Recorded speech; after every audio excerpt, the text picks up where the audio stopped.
Welcome to the Dreaming Son. In this video, we're going to take a look at memory management. You're going to discover why it's so important for you to master, what it is and how it operates in your life, and then we're going to take a look at how you can start making it work in your favor instead of against you, so you can get the things you want out of life. Okay, so memory management. Why is it so important to learn?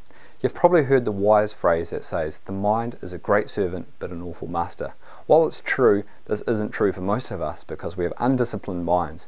What happens with an undisciplined mind is that it just starts creating the different things it wants to create, and we're doing it all unconsciously and we're just getting the same results over and over.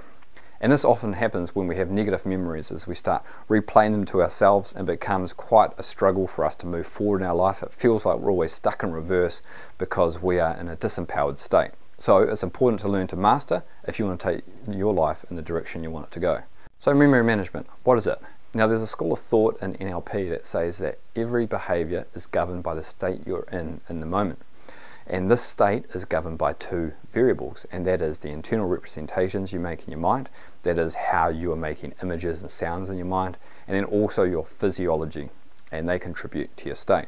And therefore, if you're making negative internal representations in your mind and your posture is slunken and you have shallow breathing, then obviously this is going to contribute to a negative state, which is going to contribute to you not wanting to take the actions you want to take. So interestingly, what we can do with these internal representations is what we want to focus on today with our memories, is that they start replaying to keep you out of danger.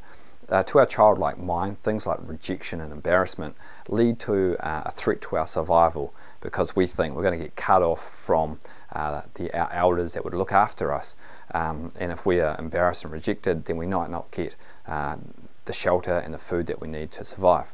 Therefore, the mind wants to keep these in awareness and keep replaying them to you, so it doesn't have to re-experience that again and go through the trauma of thinking its survival is threatened. However, a lot of times that these aren't actually required, because we realize that this is all to do with the ego and we want to actually be empowered and going forward with life.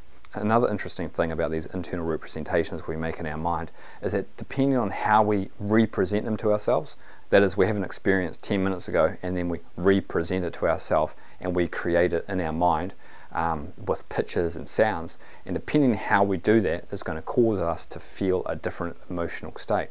And what NLP will say is that anything that you represent to yourself that is big and bright and up close and noisy, and you are associated with it, that is, you're seeing it from the first person point of view, then it is going to have a much higher intensity than if you had it pushed far away, you stepped outside of it, that is, you disassociate from it, and you draw all the colour out of it and you make all the sounds quiet. That's going to have a much less emotional intensity to it than the one before. So this is the key for us moving forward to improve our memory management, and that is having the ability, stepping in and out of memories and representing them to ourselves in a way that makes us feel how we want to feel. So for a negative memory, what we'd want to do is we'd want to push it far away, we'd want to step outside of it, that is disassociate from it, we'd want to make it small, we'd want to draw all the colour out of it, and if there's any sounds associated with it, we'd want to turn them right down. And then the converse is true as well. If we wanted to re-experience a really positive memory, we'd want to make sure that we associated from it, seeing it from the first person point of view. We'd want to make it big and bright, and we'd want to turn the sounds right up. That means that you're then going to be put in a resourceful state. Your body is going to react to the images it's seen, and you're going to breathe deeply, you're going to have good posture, which is going to create a very resourceful state, which from there you're going to be able to act in the direction you want to act if you want to achieve the things you want out of life. So what if you've had extreme trauma? By no means would I suggest using this technique. Make sure you go get yourself checked out and see a health professional. Another thing you might be thinking is, well, I don't make these internal representations. Again, everybody makes them. It's how we react to our thoughts. It's just that they're unconscious. And if you fall into that category, then don't worry. I've created a Mastering Meditation video course, and that's free, and you can get that by clicking the link below, and you can become a lot more aware of your inner universe by just being in the witness posture, which you'll learn in the course. So moving forward, what you want to do is to become more aware of how you're feeling in the moment, and when you do that you can step inside and you can see the different internal representations you're making. And then you want to start playing with these pictures, and I suggest doing that in the morning or when you wake up or at night time just before you go to bed.